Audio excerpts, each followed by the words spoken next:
Okay, video 2. Last video I talked about what my plans, ideas are for the studio space. Since then I've slept, I have a whole bunch of new ideas.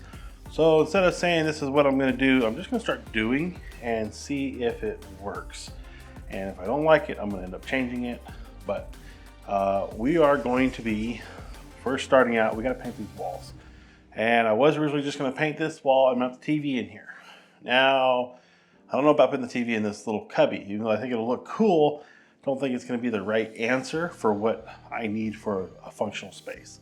This today, which is a flat, and this is called Thunder Gray. Now, this might sound familiar if you're doing any kind of research on what to paint your studio, because Thunder Gray is a common base neutral gray that they say is good for studio colors, and because it helps with that light. Bounce light, it's going to fall flat. Everything that was green in this wall that you saw in the last video is going to be Thunder Gray, I believe. Door came out really good. I really like how the door looks. I can't wait to get it back together with the hardware. I think I want to change out all the outlets to the black outlets possibly, just so I keep that wall all clear. So today, the plan is we're going to put the black on the rest of the walls.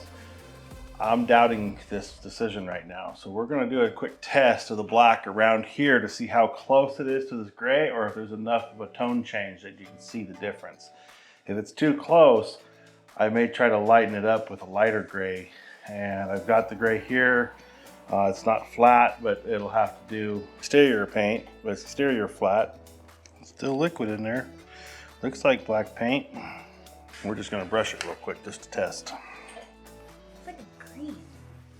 Well, it's the tan coming through. We're gonna have to do lots of coats.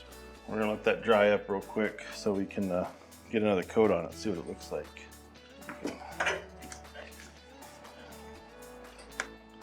Well, it's not dry yet, but that's the gray, the black.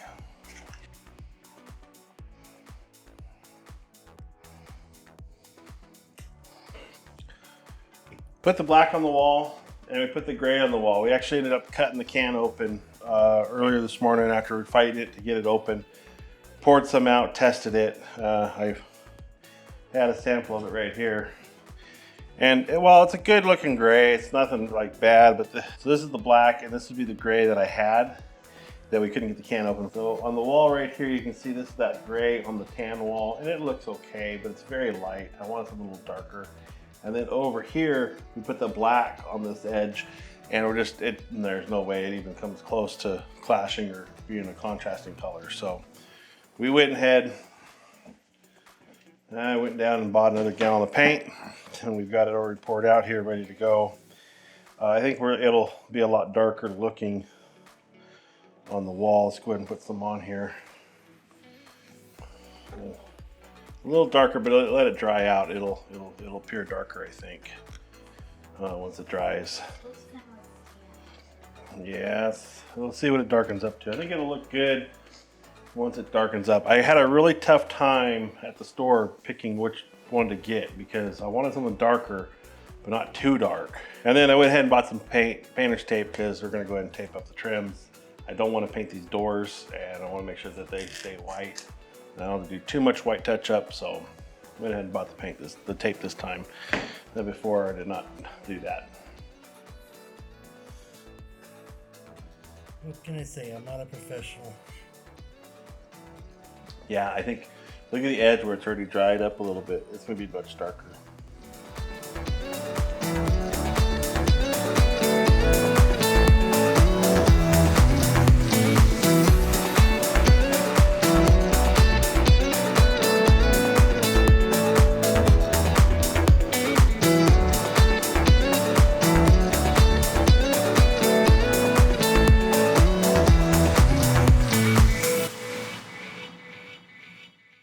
In the next episode, I show you what 13 inches looks like, and I hang a TV on the wall.